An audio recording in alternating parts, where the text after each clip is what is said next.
खूप दिवसांपासून लॉंग ड्राईव्हची इच्छा होती. उन्हाळ्यात कुठे जायचं ते समजत नव्हतं. रविवारची सुट्टी मिळाली आणि ठरवलं कुठेतरी नक्की जायचं.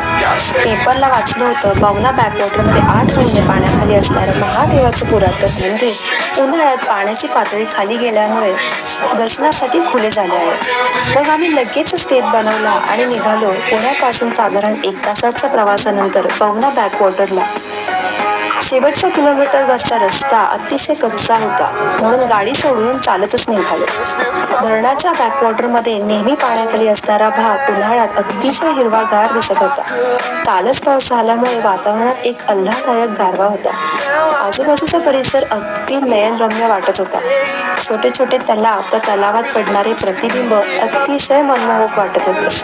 पाण्याखाली असणारा मंदिर जीर्ण अवस्थेत आहे, तरीही मंदिराचा गाभारा मन प्रसन्न करून टाकणारा होता. आमच्याप्रमाणे इतरही लोक हे मंदिर पाहण्यासाठी गर्दी करत होते. बाहेर येऊन आम्ही परत निसर्गाचा आस्वाद घेऊ लागलो.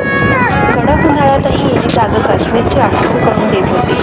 तुम्हालाही जर का अशी अनोखी जागा बघायला आवडत असेल तर नक्की व्हिडिओला लाईक करा आणि चॅनलला सबस्क्राईब करा. थँक्यू.